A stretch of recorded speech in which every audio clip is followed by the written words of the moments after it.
자, 이번에 살펴볼 것은 농서 편찬 관련된 내용인데 그 내용을 읽어볼게요.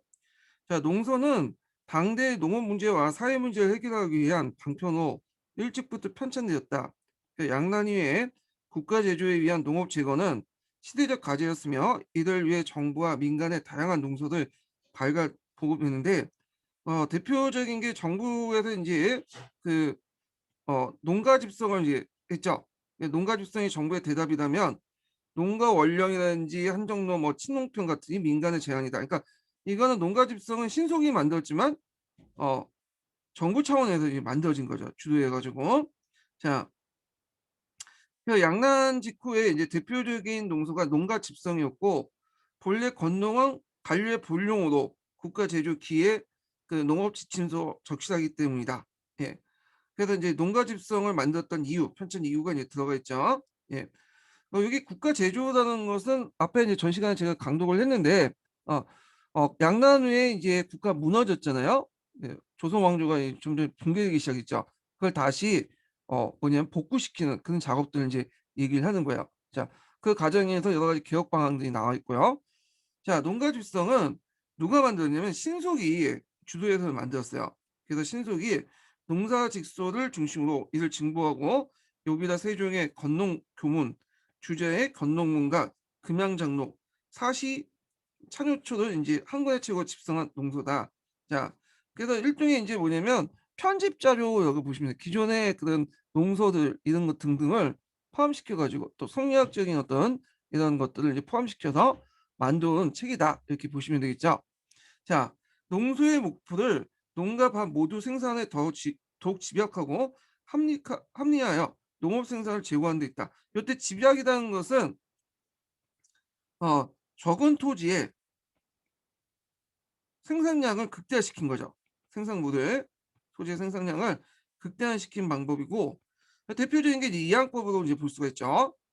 자, 이를 위해서 농농사에서는 집합법 중심으로 해서 이항법 중심으로 바꿀 걸 제안하고 반농사의 이당과 고당을 세밀하게 만들 것을 주문했다. 그래서 예전에는 반농사 할 때 이제 쟁기 관리할 때 깊이 관리가 잘 안 됐기 때문에 그러니까 그 이당과 고당이 상당히 뭐라요? 잘 구분이 안 됐다고 했죠. 그래서 그냥 대충 이제 좀 약간 높은 것은 높은 낮은 건 묵 이런 식으로 구분했잖아요. 자, 그런데 이제 이것을 이제 좀 2 단과 고당을 더 세밀하게 만들 것을 이제 요구를 한 거죠.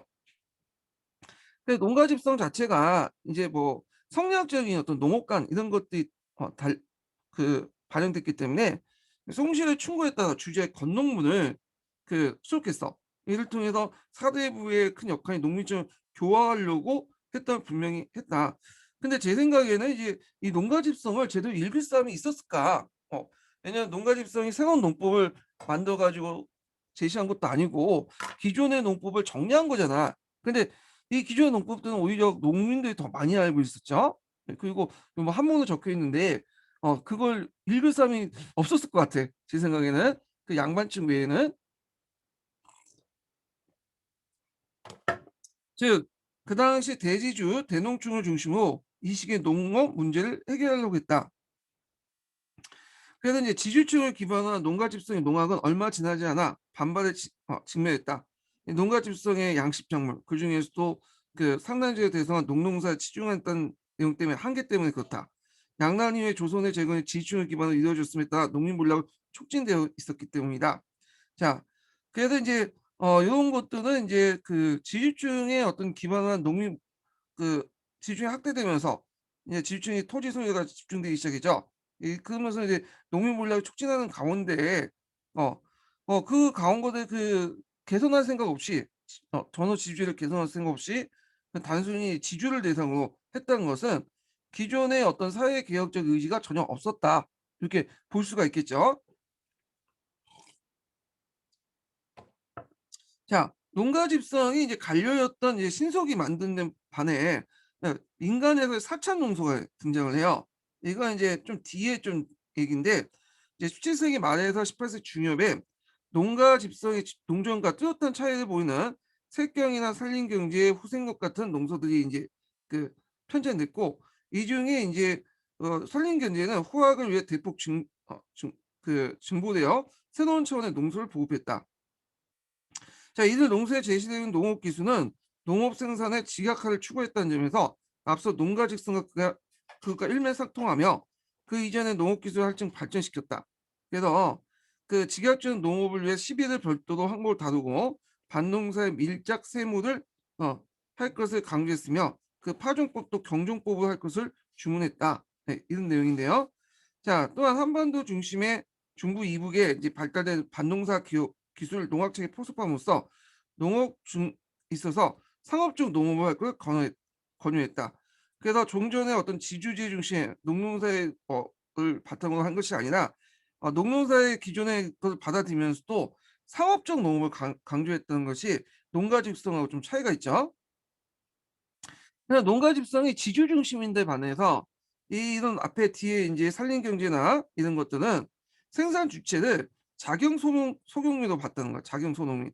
그래서 이걸 설정했다는 점에서 앞선 시기에는 농가 집성의 농정관과 차이가 있다. 자, 이러한 입장은 양난 뒤에 사회 경제가 발전한 가운데 심화된 사회 모순에 직면하여 소농 중심의 자세가 보다 분명해졌다. 그래서 봉건적 지주대 대토지 소유를 해체하고 자농소 작용 소농 경제를 안정시키는 토지 개혁을 주장한 것이다. 자, 물론 이 시기에 농업 생산이 현실적으로 지주층에 의해 주도되었고 그에 따라 농학을 지주층이 농업 생산의 주체가 되어야 한다는 학문적 흐름을 전제하고 있다. 그리하여 소농 중심의 농학은 농업 기술을 발전시키고 이를 상품화폐 경제를 연계시켜 농업 생산을 발전시키는 것을 추구한다는 점에서 지주층 중심의 농학, 그러니까 이제 앞에서 그 농가 집성 있죠. 생산력 측면에서는 뭐냐면 좀 개를 달리하고 있지만 정통 농업과 그 사회를 병합고 토농제로 한 새로운 합리적 농업과 그것이 농업생의 중심이 될 수 있는 사회를 전환시킨다는 점에서 앞에서 이런 측면에서는 또 주체 측면에서는 지주 중심의 어떤 농학, 그러니까 농가 집성과는 그 다른 측면을 보이고 있다. 그러니까 공통점과 차이점을 얘기하고 있어요. 예. 자, 그래서 이제 이렇게 해서 이제 농소 관련된 내용을 얘기했는데 농소 편찬 관련된 내용은 이 농소의 성격 관련된 내용은 예전에 기출에 언급됐기 때문에 한번 나올 수 있을 것 같아요. 예. 그래서 봐두시고요. 자, 그 다음에 뒷장 넘어가서 쭉쭉 넘어가서 강장농의 대두 이렇게 볼게요. 강장농의 대두. 그래서 지금 이양법이 널리 보급되면서 이제 사회적으로 이제 그 농촌사회 양극화가 일어났다고 했죠. 그 과정에서 이제 경영 분홍 같은 그런 그 분홍들이 등장을 했고요. 그리고 또 일반적으로 또 밑에 이제 그게 농업 생산이 더 소외된 사람들은 또 임노동자로 전략을 냈고 이런 형상들이 일어났는데 자 한번 읽어볼게요. 자, 양난 이후에 농업 생산이 발달하고 상품화폐 경제가 확대되면서 토지 수요 구조와 농업 경영의 변동이 가속화되고 있었다.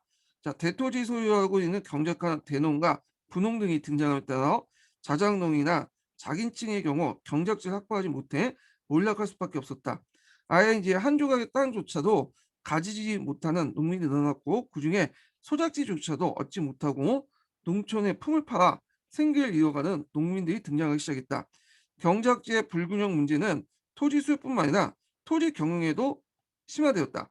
그래서 이제 이 말은 뭐냐면 이 토지를 나눠줄 때 소유뿐만 아니라 토지를 분작을 할 때도 소작지를 줄 때도 한 사람에 집중적으로 주죠. 예. 그래서 이제 이게 사회 문제가 이제 대두되기 시작했는데 강작을 통해서 여러 가지 문제점이 등장한 거야. 농업 생산이 올라가긴 했지만 자, 강작이 전발적 확대된 시기는 대체로 이항법의 보급 시기와 일치한다. 17세기 이래 수의시설 등 농업기술 시설이 보완되고 새로운 농업기술이 고안되면서 이 시에 대규모 동원을 할 수 있는 어, 무전의 그 노동이 점차 늘어났기 때문이다. 자, 여기에서 무전은 뭐냐면 토지가 없고 경작권도 없는 거야. 토지 소유권도 없고 경작권도 없고. 이때 전자는 경작할 전자, 전호할 전자예요.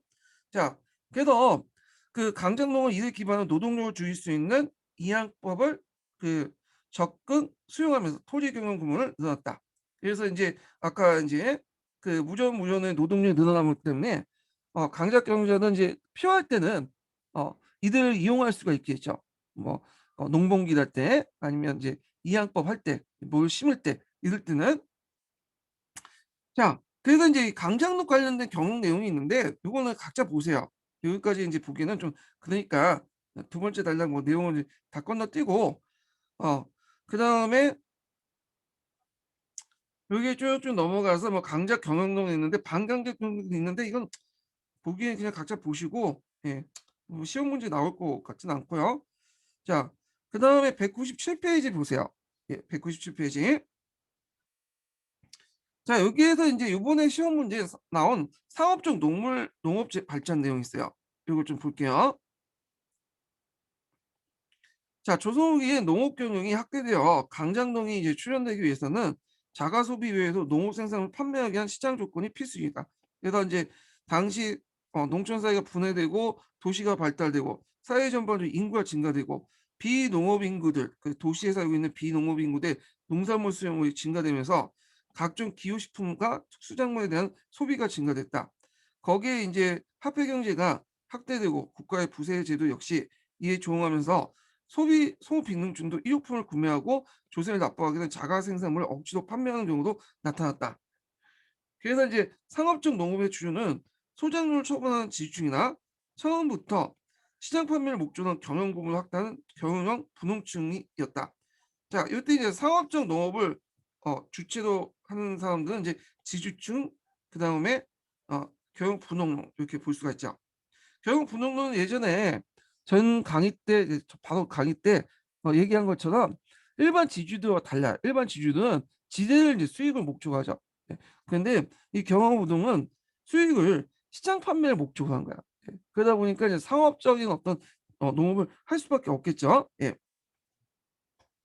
자, 상품 작물에서 이제 상업적 농업의 큰 비중을 차지하는 곡물인데 그 중에 제일 중요한 게 쌀이죠. 예. 그래서 쌀 먹는 풍조가 만연해지고 도시가 발달되면서 수요가 급증했던 미국이 으뜸이었다. 그래서 쌀의 상품화 현상이 나타나기 시작했다. 이렇게 보시면 될 것 같아요. 자, 지지층과의 분홍층은 넉넉한 이제 형편을 이용해 고가의 지역적 시간적 차이를 이용해 이익을 극대화할 수 있었다.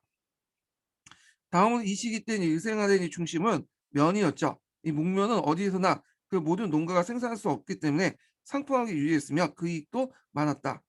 자, 하지만 이 시기에 이제 그 상품적 농업의 특성을 가장 드러난 식물은 부식, 반찬거리죠. 기호품, 약재 등이었는데 17세기 중엽만 해도 소채, 그러니까 이제 여러 가지 반찬거리, 뭐 채소 같은 것들은 농업에 큰 비중을 차지하지 않고 농가 집성에서 수록되지 못했는데 18세기 이후부터는 사회 전반적으로 생활 수준 향상, 도시의 발달 등을 배경으로 도시 근교로 판매를 목적으로 재배되었고 그 이익은 농농사보다 좋았다.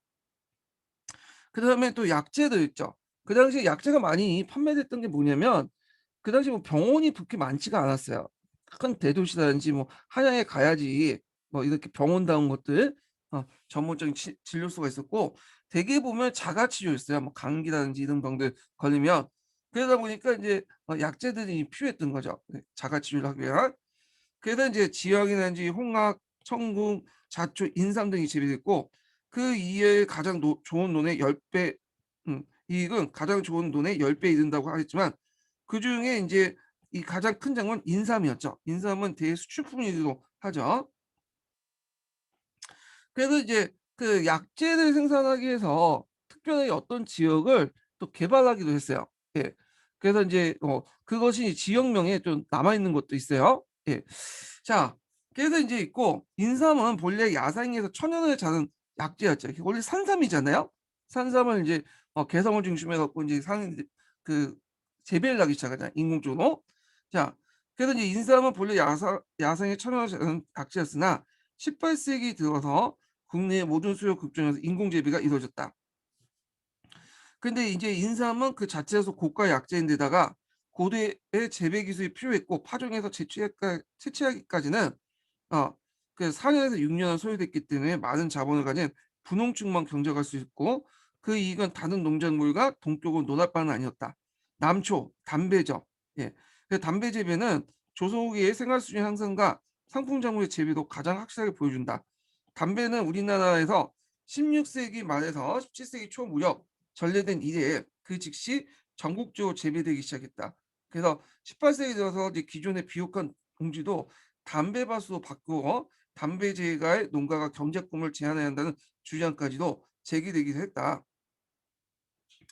자, 이와 같이 비양곡의 상품 작물들, 그러니까 쌀을 제외한 상품 작물들은 주산지가 형성됐고, 그래서 이제 모든 지역에 모든 다 같이 재배하는 게 아니라 특정한 지역에 어떤 상품 작물들이 재배돼서 비교 우위에 있는 지역에서 재배됐겠죠. 그래서 이것은 이제 그 시장을 통해서 교환하는 그런 체계가 형성이 되는 거죠.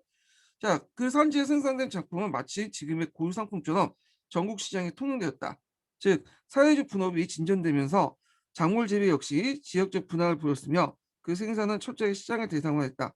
자, 이와 같이 상업적 농업은 정업 재배라는 측면에서 그러니까 쌀 농사하고 같이 겸직하는 게 아니라 어 이것만 특별하게 이제 재배하는 거야. 그래서 지금 보면 이제 농사 짓는 분들 쌀 농사 같은 거 거의 안 짓죠. 제가 보니까 이제 주로 이제 쌀 농사는 농업에서 짓는다고 하더라고요.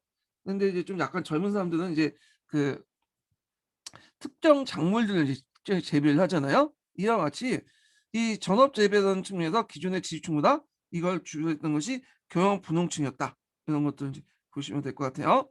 자, 그다음에 뒤에 넘어가서요. 자, 지주주의 변동 관련돼 있는 내용인데 요거는 뭐 앞부분은 각자 읽어보세요. 예. 그다음에 지주 경영 변동에서 이제 그 부재주와 이제 재지주인데 요게 뭐 큰 변화가 있는데 시험에 나올 것 같지 않아서 그냥 각자 읽어보시고 지대 변동만 볼게요. 221페이지. 자, 이 지대 변동은 예전에 기출문에 나왔던 거니까 네, 좀 파악을 할 필요가 있어요.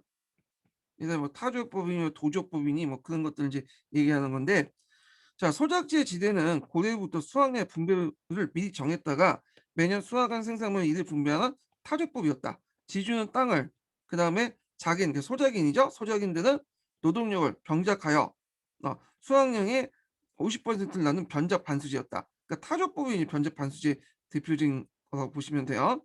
각종 지세 등 부대 비용은 조선 전기의 종자와 각종 지세는 지주가 부담의 원칙이었으나 조선 후기에 이르러 중부 이남 지역에는 이들 소작인들이 부담했고 북부 지방 여전히 지주가 부담되었다. 타격범은 수확량에 따라 수익이 결정되므로 자기는 조도와 만두와 수확 시간차를 이용해 경작지의 지주 몰래 작물을 베어나기도 하고 수확에 타작할 때 농간을 부리기도 했으며 지주의 땅에 소작료와 상관없는 특수작물을 지주 몰래 재배하기도 했다. 이와 같이 자기층은 조직적인 항조 부재지주는 사실 제대로 대응하지 못했다. 근데 이런 저항을 했던 것이 이제 뭐냐면 타조법 같은 경우에는 이게 뭐랄까요?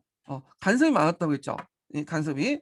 근데 이제 부재지주가 아닌 거기에 이제 거주하는 지주 같은 경우에는 다 일일이 할 수 있잖아요. 근데 부재지주 같은 경우에는 제대로 이제 파악을 못하니까 간섭은 했지만 많은 통해서 이제 파견해서 가끔씩 자기가 내가 간섭을 했지만 일일이 파악을 못하니까 그런 행동을 할 수 있었던 거죠. 일종의 이제 뭐 저항이라고 보시면 될 것 같아요. 예.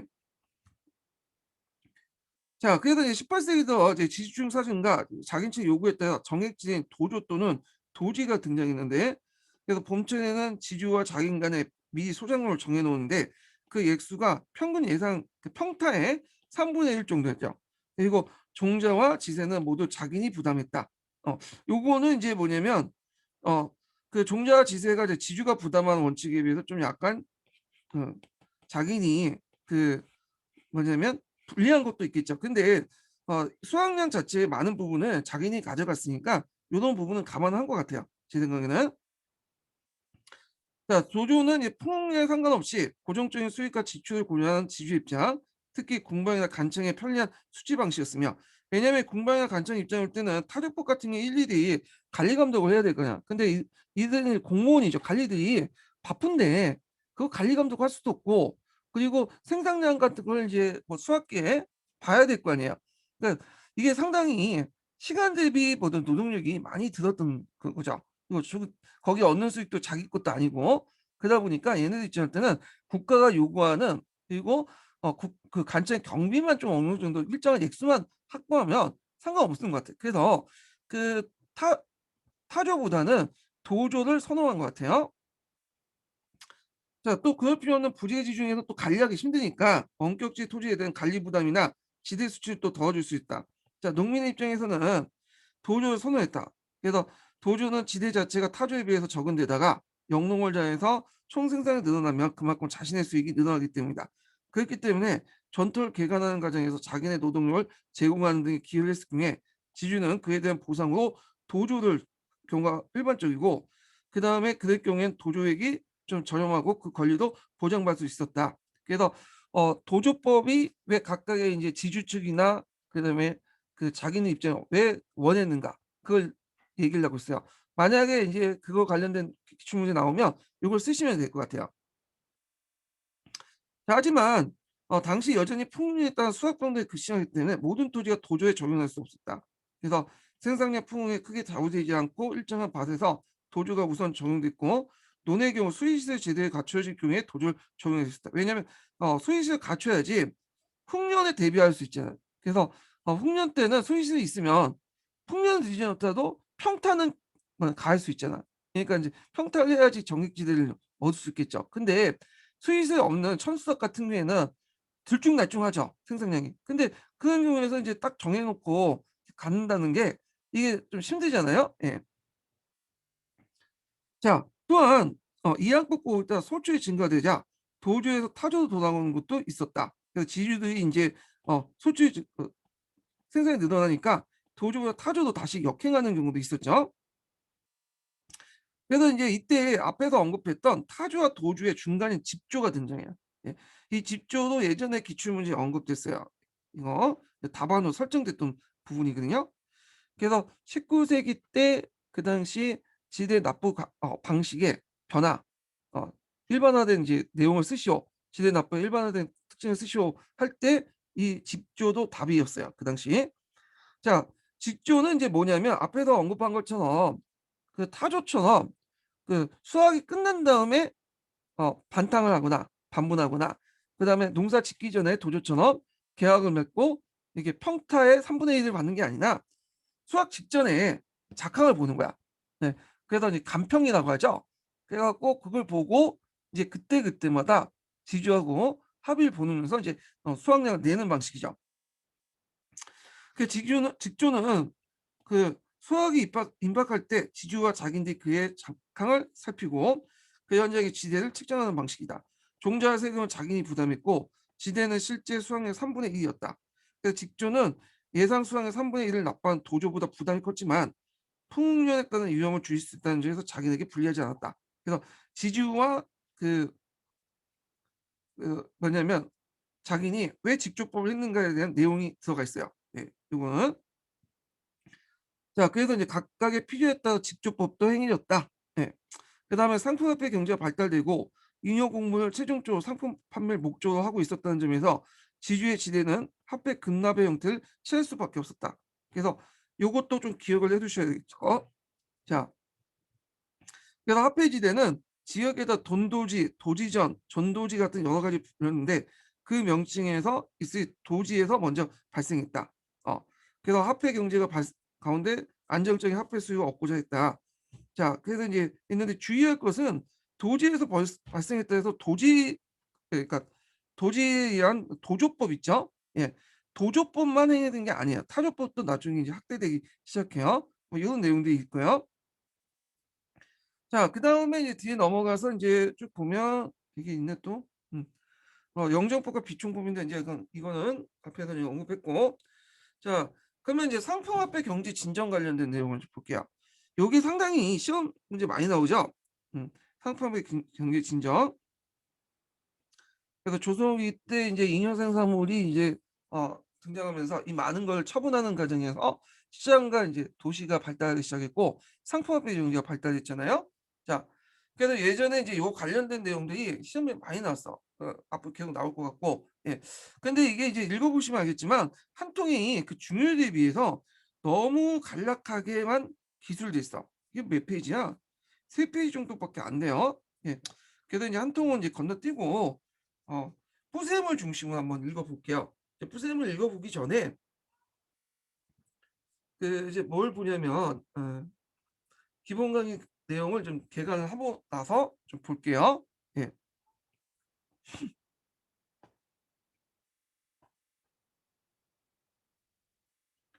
자, 상품화폐 경제 발전을 제가 표로 이렇게 정리를 했어요. 이게 제가 악필인데 예, 대충 한번 봐주시고요.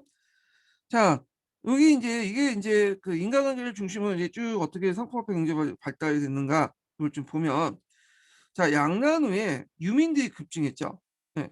그래서 이 사람들이 이제 있고, 이 사람들이 이제 상당수가 도시로 들어가게 됐고요.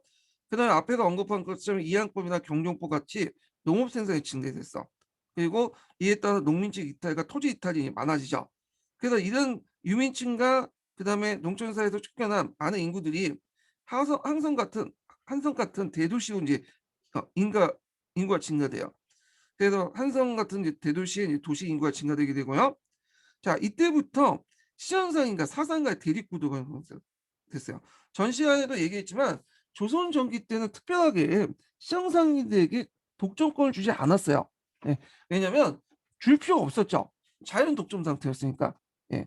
그래서 이제 그 그런데 이제 16세기 때부터 조금씩 도선 주변에 이제 사상 규모가 사상들이 등장을 했고요. 근데 그때 뭐 규모가 크지 않았기 때문에 내버려뒀는데 17세기 이후에 양난 이후부터 이제 뭐냐면 어 도시민들이 막 증가한 거야. 근데 그 사람들이 먹고 살 수 있는 게 뭐겠어요? 별로 없죠.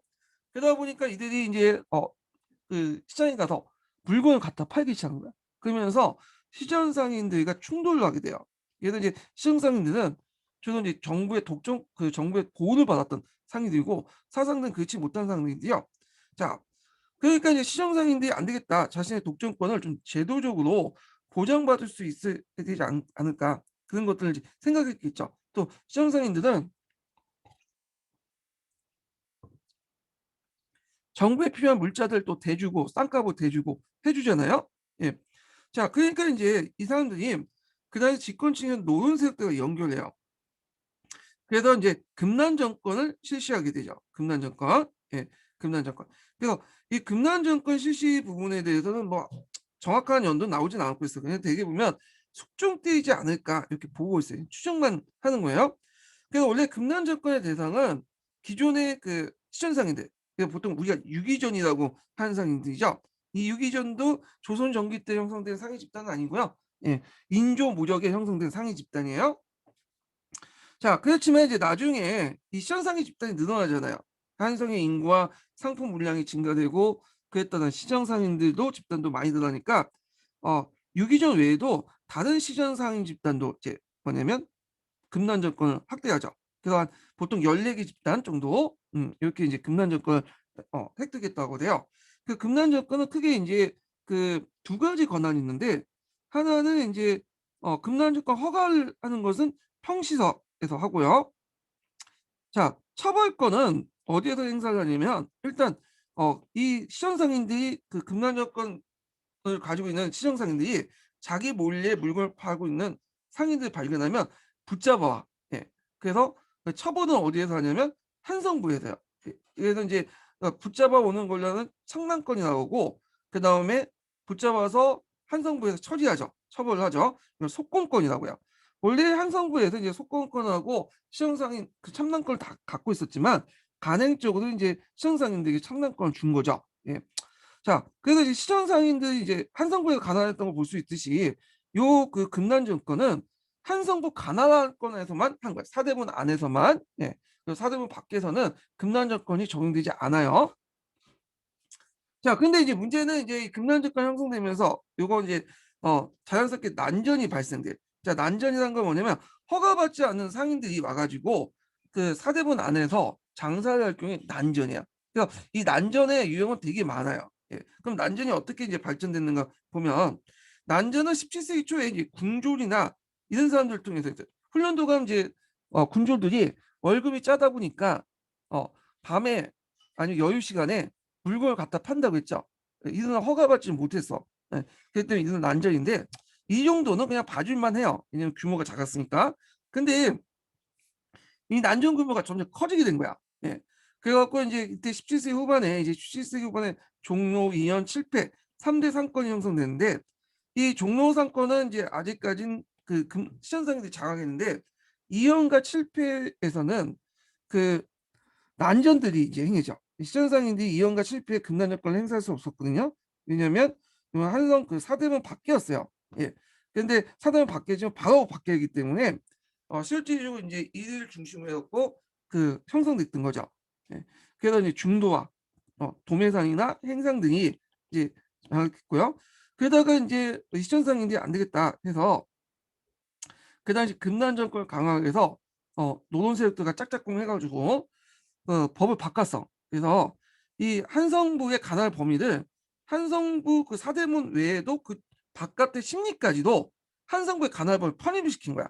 그러니까 오늘날 말하면 이제 서울의 경계를 뭐 그 강남이나 뭐 노원, 도봉까지 확대시킨 그 최근에 그렇게 확대시켜 갖고 이제 서울이 커졌잖아요.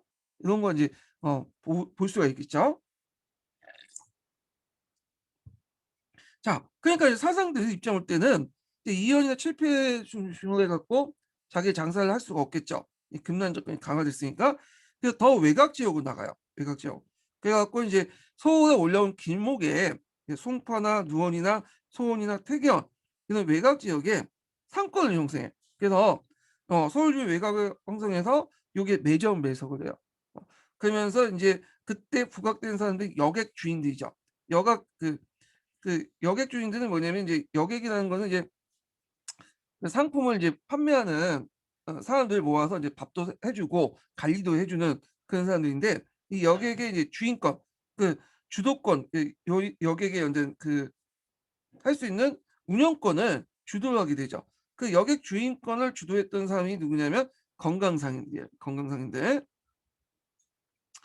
그래서 이 건강상인들이 여객의 이제 주인권을 행사를 하니까 어 그 당시 인제 이 여객 주인권이 그 어떻게 돼요? 그 상당히 가치가 올라가죠.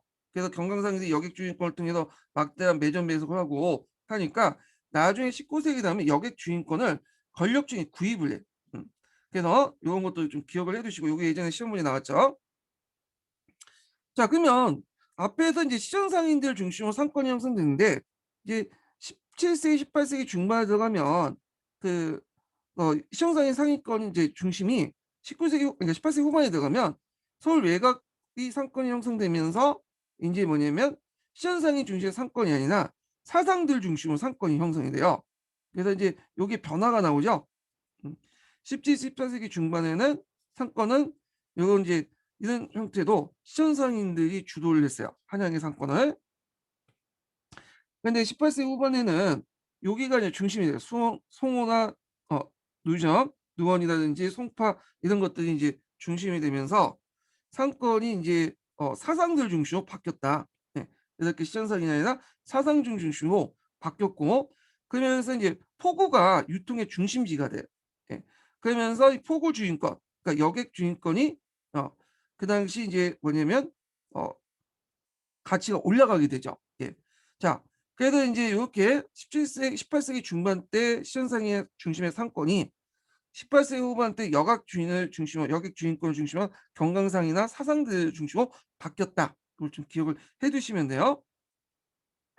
자, 그리고 이 사상들은 누구하고 인제 연결돼 있냐면 이들은 남인 세력들과 결탁해. 앞에 이제 시정상인 집단들이 노동 세력들 결탁을 했잖아요. 그래서 이들이 인제 반금난 정권 여론을 형성을 해요. 그러니까 금난 정권 때문에 물가가 뛰고 일반 소비자들이 고생을 한다.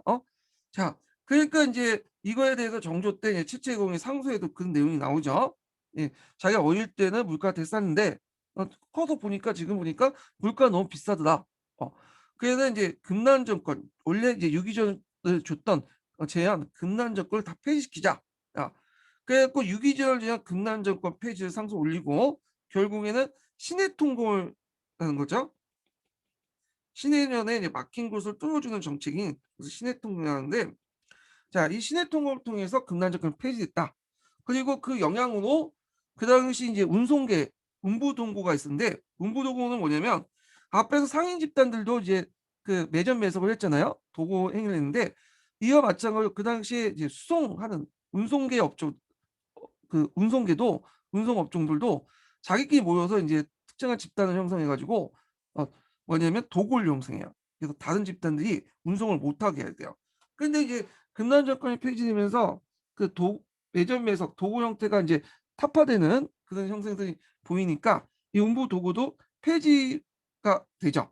근데 이거는 일시적인 거고 도구라는 것이 어 시선상인들만 하는 게 아니라 사전들도 시선상인들뿐만 아니라 사상들도 도구를 하잖아요. 사상 도구도 많고. 그래서 이제 음부도구나 뭐 시선상의 그런 어떤 독점 형상 이런 것들은 일시적인 거 불과하고요. 이들이 얻는 자리에 새로운 또 사람들이 상인 집단이 들어왔고 뭐냐 독점 도매를 하죠. 매점 매석을. 그래서 실제 물가는 올라가지 않아. 그래서 시선상인이 매점 매석을 하는 자리에 그 자리에 이제 대신 누가 들어간 거야? 예. 그 당시 사상 도구들이 성장을 하게 되죠. 오히려 물가 상승이 올라가게 되죠. 이 사상 도구들은 권력층과 또 뭐냐면 유착이 또 되죠. 근데 원래 이제 그 금난 정권을 이제 폐지했던 이유가 이 권력 그 물가 상승 때문인데 실질적으로 물가 상승을 제대로 잡지 못했다. 오히려 사상 도구들을 주도해 갖고 물가 상승이 일어났다. 그래서 이 사상 도구들 특히 이제 경강상인들 집단들이 쌀을 매점 배속하죠. 그 19세기 들어가면 쌀 폭등도 일어나요. 예, 쌀값이 올라서 이게 예전에 기출문제 나왔던 거죠. 그다음에 운부도구도 뭐냐면 독점권 폐지지만 운부도구 외에도 이건 일시적인 거 새로운 또 도구들이 등장해. 자, 하여튼 이런 과정을 이제 겪게 됐고요. 그다음에 이제 또 여기는 적어놓지 않았지만 그 신해통경 이후에 점점 독립수공업자 일부 독립수공업자들이 있었다고 했잖아요. 음. 이 수공업자들이 사상도구들의 어떤 독점력이 강해지면서 그들의 자본력에 의해서 지배받게 돼. 그래서 독립수공업자들이 이제 뭐냐면 그 수공업자 상인 자본의 예속화되기 시작해요. 없어지고 이것이 예전에 기출문제에 나왔어요. 그 부분이. 예. 자, 이런 이제 여러 가지 이제 그런 흐름들을 좀 한번 정리를 좀 해봤어요. 예. 그리고 이제 여기 보면 이제 간원상인과 자유상인, 간상과 사상도 이렇게 분류했는데 간상들은 이제 뭐냐면 정부로부터 독점권을 인정받는 상인 집단이고 사상은 독점권이 없는 상인 집단들이죠. 그래서 서울에는 뭐 시현상인, 공인, 그다음에 지방 보부상들이 있고요. 그다음에 자유상인들은 서울에는 난전, 난전인데 이 난전들은 여러 가지 유형이 있어요. 심지어는 시현상인 안에서도 난전이 있어. 예. 그래서 난전의 유형 관련된 내용이 예전에 시험 문제 나왔는데 좀 이따 살펴보도록 하고 자, 지방에는 경강상인, 송상, 만상, 내상, 객주, 여각 이런 상인 집단들이 있다고 했죠. 자, 그다음에 이제 뒤에서 이제 보면 어 그 보면 남전의 유형은 이제 그 난전이라는 걸 허가받지 않는 사람들이 이제 뭐냐면 한성부 안에서 한성 안에서 장사를 할 경우에 난전이라고 했죠. 그래서 이 난전은 대표적인 유형이 그 사상이에요. 그래서 시정상인과 사상 간의 대립이 난전 유형의 한 가지고요. 그다음 또 하나가 시정상인 안에서도 그냥 난전이 있어요. 예. 그러니까 이제 A라는 물건을 어떤 특정한 시정상인이 그걸 어, 인정받았는데 독점권을 인정하는데 B라는 시정상인 다른 물건을 독점권을 가지고 있는 시정상인이 A라는 물건을 갖다 팔 경우에 B를 팔고 있는 그 독점상인 시정상인은 난전이 되는 거죠. 자, 이렇게 시정상인과의 대립이 있었고 그다음에 이제 시정상인과 이제 수공업자. 예. 그 당시 수공업자들은 상인 집단들이 예속돼 있지만 일부 독립 수공업자들이 있었다고 했죠. 이들이 이제 뭐냐면 같은 업종의 시정상인들과 물건을 팔면서 이제 대립을 하게 돼요. 이때 이제 이 수공업자들은 난전이 되겠죠. 허가를 받지 못했던 상인들이니까. 자, 그래서 이제 이 난전의 발전의 의의는 우리가 이제 서양의 길드 체제 해체하고 이제 연결돼서 보시면 돼요. 조선 후기에 성장한 비특권적 수공업자들과 상인에 의해서 봉건적 상업 구조, 그러니까 길드처럼 폐쇄적이고 독점적인 상업 체제가 허물어져서 그 도시 상업 발전에 크게 반영했다. 네, 이렇게 좀 보시면 될 것 같아요. 자, 그러면 관련된 내용을 이제 뿌셈에서 한번 읽어볼게요. 예, 뿌셈에서 한번 읽어보고 그리고 나서 그 교과서 관련된 자료들 한번 검토해 보겠습니다. 아, 자, 뿌셈 251페이지 펴보세요. 네, 뿌셈 251페이지.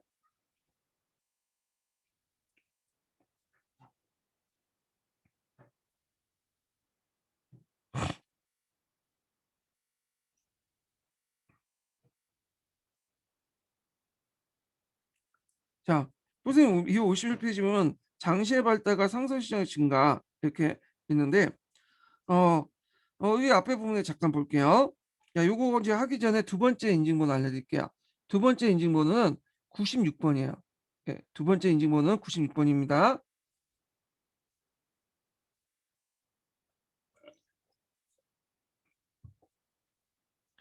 자, 늘어가는 이제 그 사상을 어떻게 관리했을까? 예, 조선 후기에는 농업 생산이 증대되고 수공업 생산이 활발해지면서 상업이 발달했다. 장시의 발달과 포고 산업의 발달, 사상 도구의 성장을 이를 당적으로 보여주고 있다. 아울러 도성에서는 시정과 난정 간의 갈등이 극심해지고 물가가 크게 오르자 정부는 그 당시 일부 극난 정권을 제한한 통공방매 정책을 실시했는데 그 중에 유명한 게 신해 통공이다. 그래서 이제 있고 자 여기 보면 이제 그 조선 후기 때 이제 장시의 발달과 이제 뭐냐면 상설시장 증가를 볼게요. 조선 후기의 이제 교환 경제 변화 중에 지방 농촌에서 일기 시작한 장시의 발달이 무엇보다 두드러졌다. 자, 조선 전기에는 일부 지역에서는 매달 두 차례 열렸으나 계속 늘어난 조선 후기에 이르면 고을마다 5일장이 열려서 농민들이 농산물을 수공업 제품과 교환할 수 있게 됐다. 그리고 지방마다 뭐 271장도 열리고 385 여는 날 달리해서 행상들을 수행할 수 있었다. 이 행상들이 대표적인 게 보부상이죠. 그래서 이 보부상들은 장시와 장시를 연결하면서 상행이 정업층으로서 전국 단위의 조직적인 상인 조합을 결성하고 엄격한 교육을 위해서 상행을 했다. 그래서 이 보부상들은 전국적인 조직망을 가지고 있다고 했어요. 자, 이들의 상행을 배경으로 장시에서는 여인숙 음식점을 경영하면서 상품 위탁 판매나 보관업, 운송업, 금융업을 하는 객주와 여각도 있어요. 객주와 여각. 예. 자, 객주와 여각은 크게 구분할 필요 없어요. 다만 이제 자본금융에서 이제 객주보다는 여각이 좀 더 커요. 예. 그리하여 19세기에는 이러한 장시가 전국에 1천억 곳이 넘을 정도였다. 예.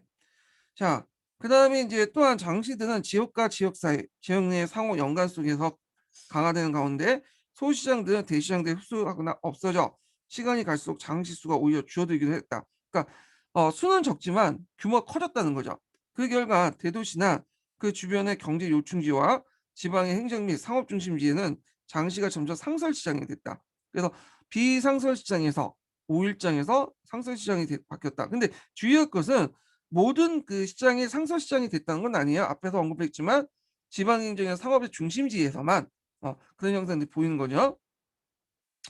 자, 그 다음에 이제 장시가 발달하고 길이 생기면서 강과 바다가 만나면 지점들이 포구들이 물류를 모이는 상업 중심지가 되는데 이 포구와 관련돼 가지고 이제 예전에 기출문에 언급됐었어요. 이 포구 사업들이 이 포구라는 거는 이제 주로 어디에 있었냐면 예전에 조창 지역이 있어. 조창이라는 것은 쌀 운반의 어떤 보관지죠. 예, 그래서 전세를 거두면 잠시 보관했던 곳이 조창이잖아요. 그래서 주로 강 어귀에 이제 있었어요. 그래서 이 조창에 보관했다가 어, 또 나중에 경창으로 옮겨가죠. 근데 여기가 이제 쌀이라든지 여러 가지 이제 공작물 이런 것들이 많다 보니까 요 부근에 상권이 형성이 돼요. 그래서 조선 후기 때 여기에 이제 산업 그 상고 그 상권이 형성되면서 조선 후기 때 상업의 중심지로 부각이 되죠. 자, 이들 포구는 강이 많고 그다음에 바다에 둘러싸인 지형적 조건에 힘입어 내륙 장시들을 상품을 강과 바다로 통해서 전국 각지에 실어 나누는 물류 고점에 부각됐던 것이다. 그래서 은지의 강경장 예전에 은지의 강경장이 예전에 그 지휘과 융합형 문제로 나왔어. 예. 그래서 덕원의 원상장, 창원의 마산포장 같은 포구가 대표 상업 도시로 성장했다. 근데 이런 포구도 나중에 이제 일제 시대 때 철도가 개설되고 철도에 이제 개설된 것이 이제 항구로 반출돼 나가잖아요. 그러면서 이런 이제 그 포구들이 쇠락해. 예. 그 먼 산을 제외하고는 몇 가지 이제 대부분 그 뭐냐면 포구 장치들이 쇠락을 거듭하게 됐다. 요거 이제 예전에 한번 관련돼 갖고 시험 문제 나왔어요. 예. 자, 이처럼 교통 요지에 는 장시가 유통의 중심지로 성장하고 장시들이 서로 연결되자 정부의 무대로 활동하는 상인들이 등장하죠. 네, 대표적인 상인들이 경강상인들이야. 이 경강상인들은 예전에 선상이라 불렸던 거죠. 예. 선성은 배를 통해서 운반하는 이제 상인들 얘기 물자를. 예. 그래서 이제 보통 행상이 있는데 행상은 두 가지가 있어요. 앞에서 육로를 이용한 보부상이 있고 그다음에 해도를 이용한 바다를 이용한 경강상인 이렇게 두 부류가 있죠. 요즘에 경강상이죠. 이 사람들은. 자, 이 사람들은 이제 그 배를 통해서 여러 가지 물자들을 서울로 보내는 그런 상인 집단이에요. 그래서 규모가 상당히 컸어. 그래서 서울에 소비하는 쌀을 전국 각지에 조달하고 그러다 보니까 이제 이런 상인들이 문제가 뭐냐면 나중에 매점 매석을 하죠. 쌀을. 예, 도구 행위를 해요. 자, 그러다 보니까 이제 나중에 19세기 때 쌀폭동 같은 것들 일으키는 주체가 돼요. 예, 주범이 되죠. 자, 그다음에 개성상인들이 송방을 차려놓고 인삼을 주로 재배를 하죠. 어, 그다음 의주상인들과 동네상인들은 각각 청가 1번 같은 데 무역을 했다. 또한 서울에서는 남대문방 칠패시장과 동대문 부근에 이현시장이 생겼어요. 그래서 종로시장과 함께 3대 시장이 됐던 건데, 자, 칠패와 이현이 이제 부각될 수 있었던 곳은 여기는 사대문 밖이야. 근데 사대문 서울과 가깝죠. 바로 앞이니까. 자, 그러다 보니까 요게 이제 뭐냐면 난전들이 이제 모이기 시작한 거야. 이 종로 시장들은 이제 시장사들이 모였고, 그래서 이제 서울이 팽창되면서 도성 밖에서 한강유역까지 서울로 편입되죠. 그래서 이제 한성부 관할 그 부가 관할 지역이 사대문 안에서 사대문 밖의 심리까지도 확대돼요. 그래서 이런 지역에서 시전이 설치되고 금난 정권도 적용되죠. 자, 그러니까 이제 종전에 이제 난전들은 실패나 이연에서 이제 장사를 못 하겠죠. 제대로. 그래서 서울 외곽으로 나가요. 그래서 이 사상들이. 그래서 고향의 누원정, 강주의 이제 송파점. 송파라는 건 이제 지금 송파구는 지금 서울이잖아요. 근데 예전에는 강주에 편입된 지역이었어요. 예, 나중에 이제 해방 이후에 송파가 강남 개발되면서 편입됐던 거고. 그래서 이 강주가 이제 송파가 있었고, 참고로 이제 지금 그 하여튼 요거 이제 송파가 있었고요. 자, 하여튼 새로운 유통 거점을 발달했다. 자, 이것은 모든 지방의 상품이 서울에 올라오는 길목으로 서울 그 북쪽 도봉산 기슭에 있는 누원은 그 어물, 포물, 동부 지역의 원산에서 서울에 반입하는 길목이었고, 그러니까 이제 이 누원이 아마 이제 노원일 것 같아. 지금 도봉산 이쪽 노원 일대인데 이 노원 일대는 그 당시 서울에 들어가 있지 않고 양주였어요. 양주. 네, 양주였는데 요 지역이 이제 그 서울하고 그쪽에서 그 어딜까요? 강원도 쪽으로 이제 가서 원산까지 이어가는 길이거든요. 그러니까 오늘날 말하면 일본 국도가 있는 자리죠. 경원선 통과하는 그 자리. 예. 거기 중간에 있었어. 예. 자, 그다음에 강제 송파, 삼전도 일대가 강동지방과 삼남지역에 들어온 길목이었다. 자, 이들 장시에서는 고객의 유치에게 다양한 노력을 했으며 송파에서는 3대 놀이가 벌어지게 됐다. 그래서 예전에 뭐 장시에 가보면 이제 그 시장에 가보면 약장술이 이제 약을 갖다 팔 때 뭔가 모기 같은 거 서커스도 보여주고 그러잖아요. 그러니까 눈길 끌어도 이게 마케팅이죠. 예, 그런 것도 이제 했다는 거죠. 자, 그리고 이제 여기에서 언급한 것처럼 앞에서 언급한 것처럼 이때부터 이제 이런 외곽 상권이 형성되면서 18세기 후반 정도 되죠. 이때부터는 이제 점점 시전상인의 중심의 상권이 이 외곽 상권을 가지고 있는 사상동 중심의 상권 바뀌게 돼요. 예. 자, 그 다음에 이제 뒤에 넘어가서 그 지도에 보시면 각각의 상인 집단이 활동했던 것들 있죠. 그 의주에는 청날대에서 만상이 있고, 그 다음에 평양 유상, 그 다음에 이제 개성 송상, 그 다음에 경기도나 서울 일대 경강상인들 이런 배를 통해서 이제 운반했죠. 그 다음에 일본가 했던 내상도 있죠. 그리고 이제 중간중간에 이제 개원 개시 후시들이 있는데 개시라는 것은 이제 뭐냐면 국가가 공식적으로 인정받는 공무역이에요. 예, 이런 것들은 그 경원개시나 해령개시 요걸 둘이 합쳐서 국간개시라고 하거든요. 요거는 정려호환 때 그 당시 이제 청라 요청에 의해서 만들어진 것이요. 자, 그 다음에 이제 그 여기 또 나중에 중간개시도 이제 생기고 이런 것도 있죠. 이런 것들은 다 청라와 무역을 하게 한 거야. 근데 개시가 있으면 항상 또 뭐가 있냐면 후시가 있어. 후시가 있는데 후시는 뭐냐면 계시는 공식적인 공무역이잖아요. 그래서 그 주고 팔 수 있는 무역 양이 한정돼 있어요. 예. 근데 이 후시는 몰래 갖다 파는 거야. 그러니까 정부가 허락되지 않은 품목들이나 그 초과 이상의 그 부분을 더 많은 부분들을 몰래 갖다 파는 것을 후시라고 해요. 그러니까 이제 일종의 밀무역이라고 볼 수 있겠죠. 근데 여기에 좀 눈여겨본 게 책문후시인데 이 책문후시 왜 형성됐냐면 여러분들 이제 중국 살 때 봉금지대라는 말 들어보셨을 거예요.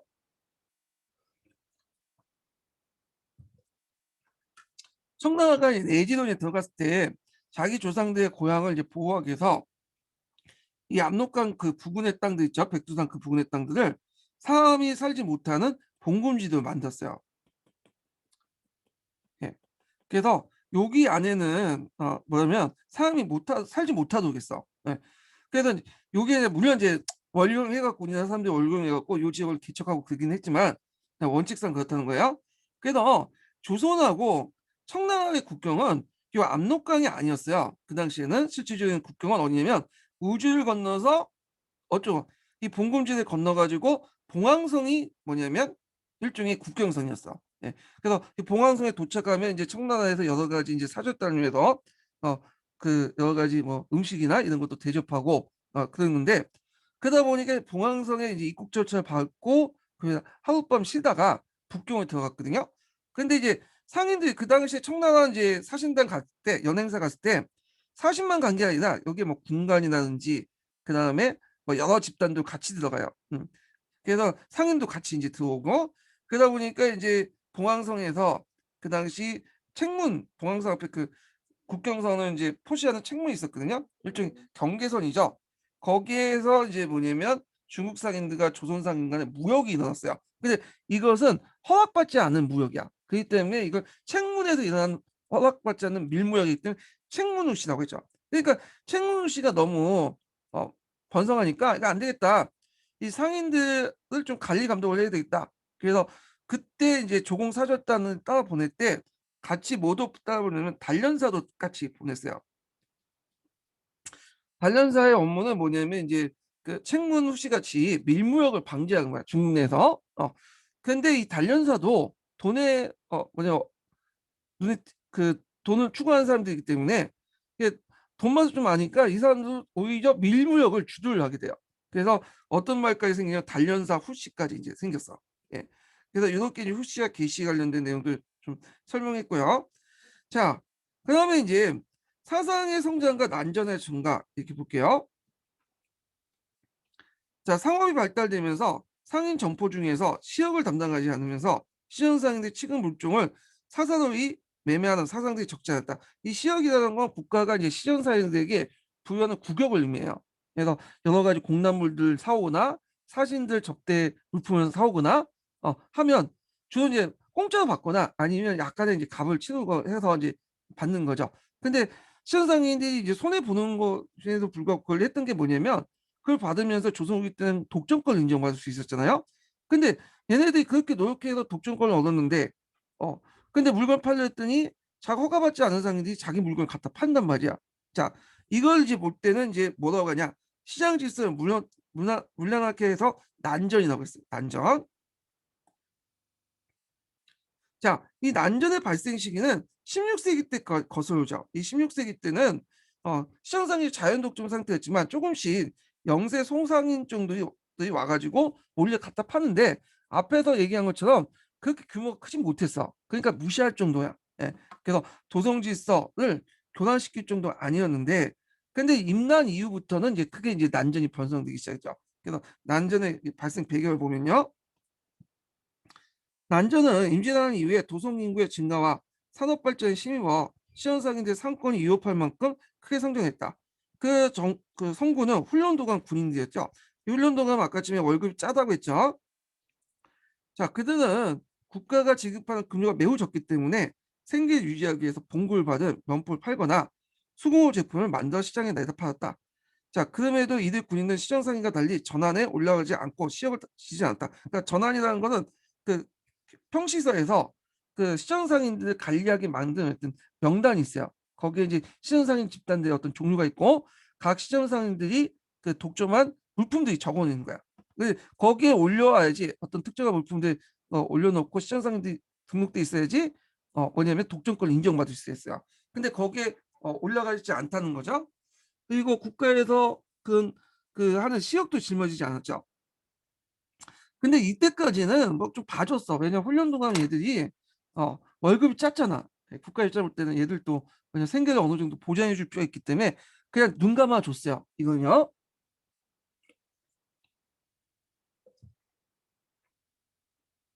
자, 숙종 연간에 국가의 통제를 자주받게 되자 난전상의가 결단해 난전 활동을 벌이기도 했다. 급밖에 많은 도성민들이 이 상업 활동을 통해 크든 작든 생계를 도모했죠.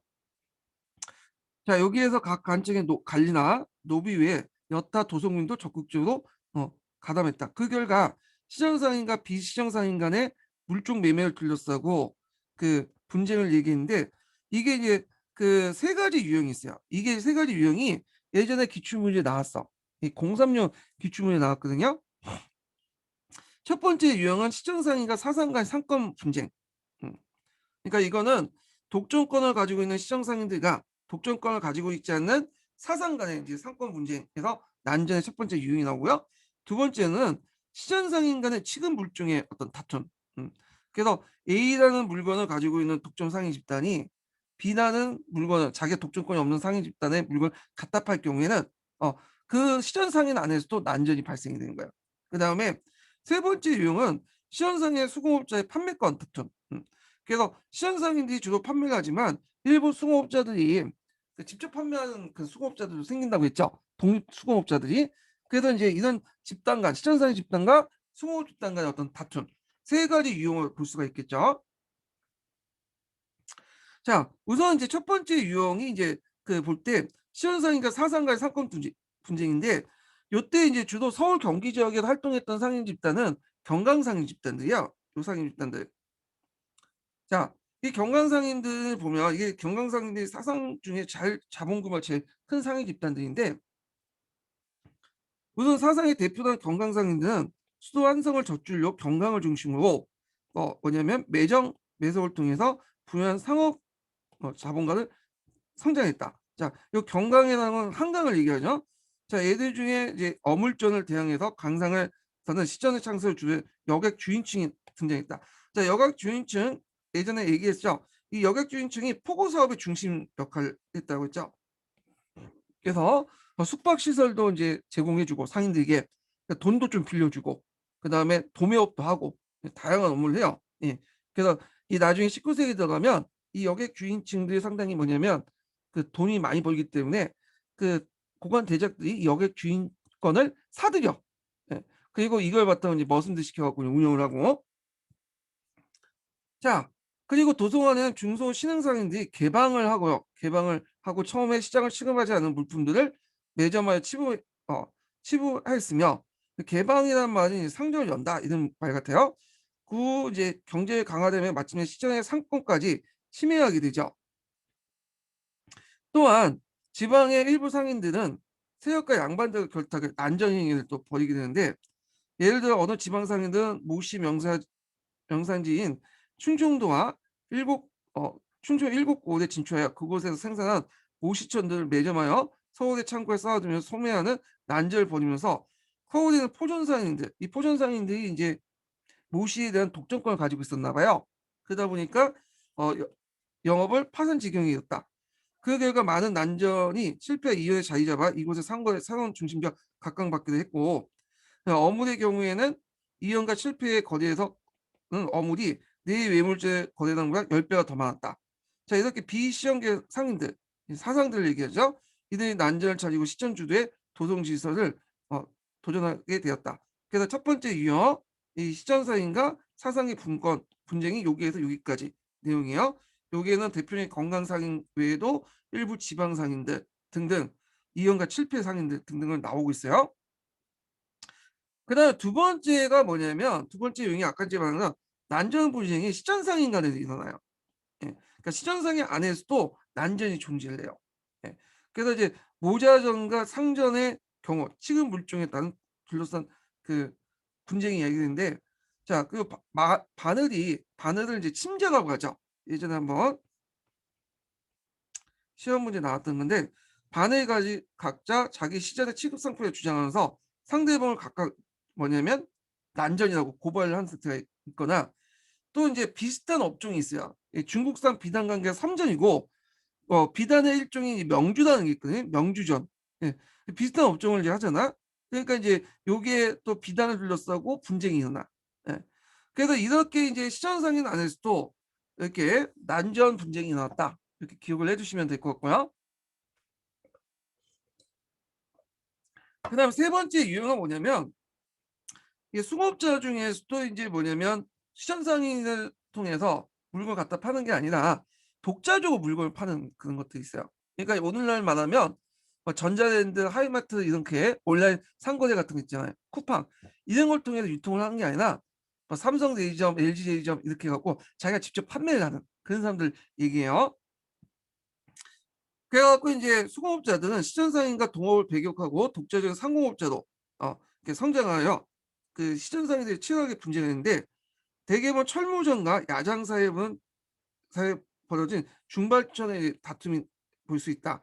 철물점은 시전상인 그러니까 철을 다루는 상인들이죠. 근데 야장은 직접 자기가 이제 물건을 만들어 갖고 철을 만들어 갖고 거기 갖다 파는 거야. 이 집단은 중발전 상인 그 집단인데 이들이 인제 뭐냐 충돌을 하게 되죠.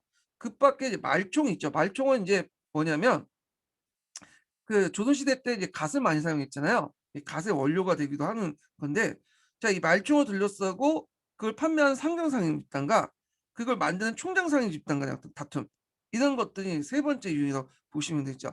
근데 요렇게 인제 중방전이나 총장이나 이렇게 수공업 집단도 나중에 인제 자기들이 물건을 갖다 팔면서 이제 그중에 그 일부 집단들이 아예 그냥 상업으로 전환하는 사람들이 많아. 그래서 그 시정상인 집단 안에서도 원래는 수공업 집단이었는데 나중에 상인 집단으로 바뀐 집단들이 많아요. 예. 이런 것도 이제 같이 기억을 해 두시면 돼요. 자 정부는 난전의 선행을 막고 시정을 보호 육성하기 위해서 난전을 금하는 걸린 금난 정권을 확립했죠. 예. 그래서 이 금난 정권은 조선 후기 때 확립됐지만 정확하게 뭐 확립된 시기에 대해서는 아직 뭐 여러 가지 설이 많고요. 되게 숙적 연간에 만들어지지 않았나 이렇게 보고 있어요. 처음에는 형조와 한성부의 근제조 난전 항목이 신설됐고 이때 단속이 된 것은 평시소 시안에 등록되지 않고 장사하는 사람들의 난전 사업이었다. 그러나 이러한 조치만으로 시전상인은 어 조치만으로는 시전상인 난전상을 체포할 수 없었다. 대부분 사상들은 군가나 세력가를 결탁하고 있었기 때문에 대개 보면 이제 원래는 그 체포권을 시전상인이 갖고 있지 않았지만 이들이 대개는 노동세력들과 이런 세력들이 권력자 연계돼 있었거든요. 그러다 보니까 이들이 인제 뭐냐면 단속할 수 있는 규정을 바꿔 버린 거야. 예. 처벌은 판사부에서 하지만 단속할 수 있는 권한을 가지게 되었다. 예. 잡아낼 수 있는 권한을.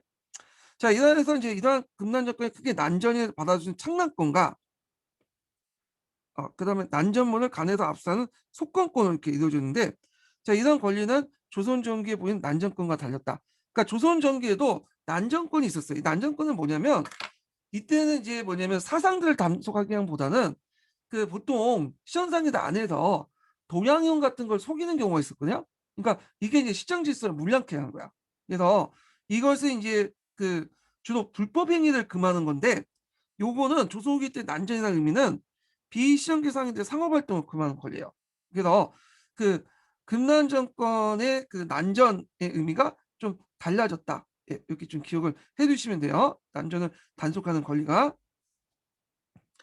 자 그러면 왜 정부가 이런 것들 했나? 그래서 왜 금단 정권을 줬나? 정부 입장에서 나름대로 이유가 있겠죠. 비시정제 상인들의 성장에 따른 시정상의 피해를 최대한 예방하고 이들을 보호 육성함으로써 국가가 필요한 물자를 원활히 공급받기 때문인 거죠. 예. 그래서 이 당시 금난 정권을 실시했던 이유가 여기 있어요.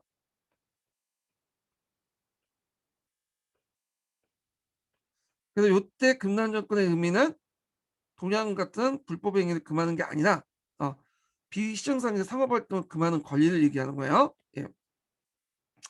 자 그러나 정부가 금난 정권의 난전에 그러나 정부의 금난 정권은 난전의 반발과 이들과 손잡은 세력가들에 의해서 빈번하게 이제 잘 됐고 대개 이제 그 사상들은 그 당시 누구하고 손을 잡는다고 했죠? 남인들과 손을 잡는다고 했죠. 정치권들과 서로 연결돼 있었어. 예. 특히 난전에 이제 자본론과 판매를 압도되어 사실상 무력화되었다. 그래서 18세기 후반에 들어가면 이제 난전 중심으로 난전을 사상 중심으로 유통권이 형성되면서 이 난전을 칭했던 사상 도구들의 어떤 그 뭐랄까요? 예. 이렇게 그 자본이 더 커지게 돼. 예. 그래서 인제 점점 인제 이 금난 정권이 외부에서 무력화되기 시작하죠. 그래서 정부는 이제 남전의 활동을 묵인하는 과정에서 기존의 시전의 보호 방침을 완화시켰다. 자, 그다음에 사상 도구를 중심으로 해 갖고 그 당시 새로운 상인적 성장이 있었지만 경강부의 칠문전, 잔물전, 간수전, 고충전 같이 생기면서 금난 정권 역시 확대됐다. 그래서 원래는 유기전만 줬던 건데 새로운 상인 집단들이 등장하면서 뭐냐면 그 이걸 새로운 상인들이 등장하면서 이들에게도 금난 조건을 줬다는 거죠. 자, 그래서 이제 18세기 들어와서 그 정부가 시전 상인들의 상인을 보호하기 위해서 시전에 부여했던 금난 조건 많은 폐단을 야기시켰다. 자, 무엇보다 이 시전이 경강상사들을 간섭하고 통제했다. 그 통제의 내용인데 각자 읽어보시고요. 자, 그래도 인제 시전상인들은 또 배편으로 서울까지 흘려드는 물품들은 물론이고 머리를 이고 손에 들며 파는 소소한 물건까지도 난전을 몰수했다. 심지어는 이제 상인들이 중소상인들을 폭행한 후에 간청에 납치한 후 구조하는 행포를 감행했다. 따라서 이제 중소상인들은 일자리를 읽거나 채소나 소금 같은 일용 필수품을조차도 마음대로 팔 수 없었다. 한편 이 사상 도구들도 시장을 새로 선취하여 물건을 독점 판매하거나 우수한 자본력을 바탕으로 많은 물건을 독점 구매하 물가를 조절했다. 그 결과 서울의 물가들은 그 치수사 사람들이 매우 어려워했다. 이렇게 있죠. 여기에서 이제 그 사상 도구들이 나오는데 요게 예전에 한번 기출문에 나왔어요. 그래서 사상 도구의 유형을 쓰시오. 이런 것도 이제 시험문에 나왔거든요. 자, 그래서 요 관련된 사상 도구 관련된 내용을 좀 한번 정리를 해 볼게요. 기본 강의 내용에서. 자, 도구상인이라고 해서 이제 대표적인 도구상인 관련된 문제가 나오면 요 관련된 그 사료서 허생전이 나와. 예. 허생 같은 거는 여러분들 알다시피 이제 그 유명한 소설책 이름이죠. 그 소설책 이름의 주인공이죠. 그래서 허생은 이제 제사를 지내는 그 물품들을 독점 도매를 하죠. 안성에서. 그래서 막대한 이득을 챙겼죠. 자, 그래서 이런 도구상인들은 앞에 말한 허생행위처럼 매점 매석을 통해서 이윤을 극대화한 상위 집단을 얘기해요.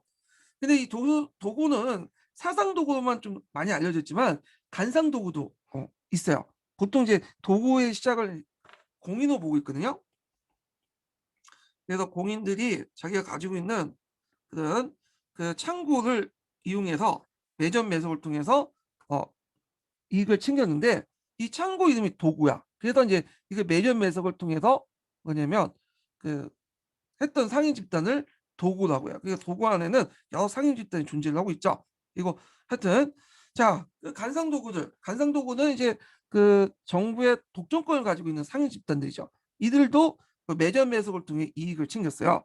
대표적인 상인 집단들 보면 시연상인, 공인, 경주인, 영주인 이런 사람들 얘기하고요. 그다음 사상 도구는 그 정부의 어떤 독점권을 주지 않는 정부로부터 독점을 받지 않는 그런 상인 집단을 얘기하죠.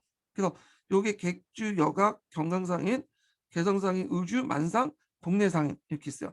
예전에 한번 기출문제 나왔던 것이 여기 사상도구와 관련된 거야. 그래서 이 보통 우리가 이제 교과서라든지 이런 데서는 간상도구보다는 사상도구를 부각시켜서 설명을 해요.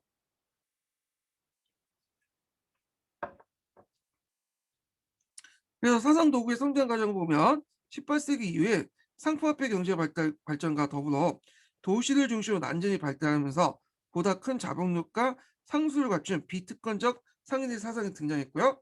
요거는 그 사상도구와 관련된 내용이에요. 그래서 상품의 유통 과정에서 매점 매석과 독점을 배경으로 성장했다. 그리고 자본력을 바탕으로 해서 어느 정도 독점 형성에서 권력 증가, 유착을 이뤘다. 정경 유착이 행해졌다. 이렇게 보시면 되겠죠. 자, 그래서 이제 소상품 그 생산자들의 그 상품 유통을 가로막고 소비자에게 많은 피해를 입혔고, 그 신해통공 이외에도 여러 차례 도고 협판을 내렸지만 이게 제대로 안 됐어.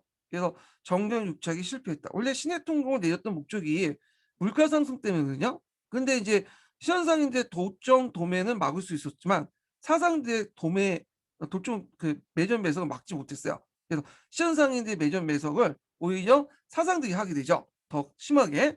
자, 그래서 이제 정부에서 도구업판을 내렸지만 하도 이제 뒤에서 돈 받은 사람들이 되게 많기 때문에 고급관료들이나 상인들에게 그런 것들을 많이 받았잖아요.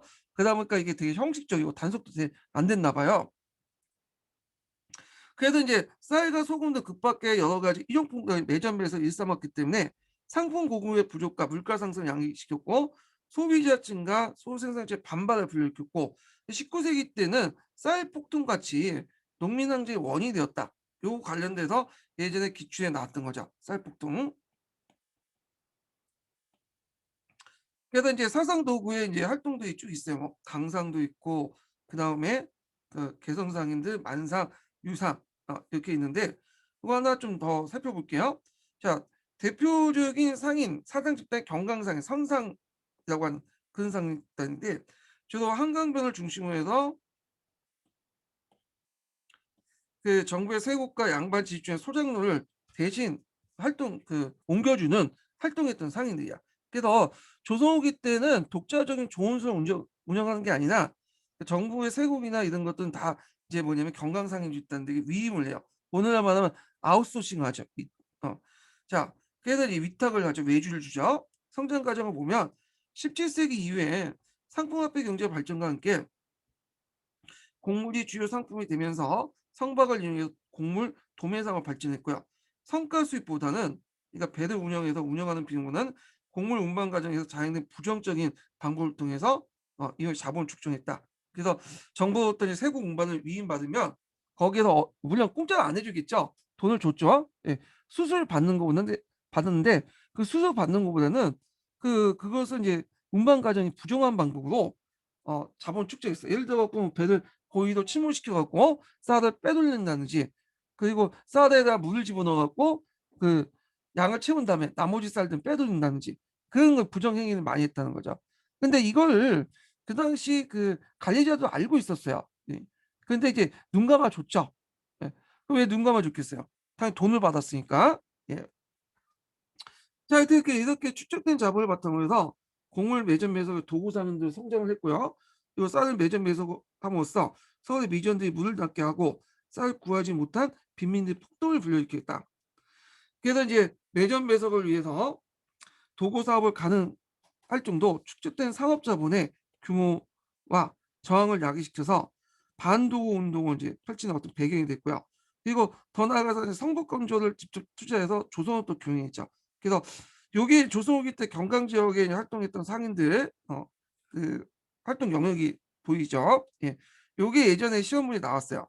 여기 한능검에서. 예.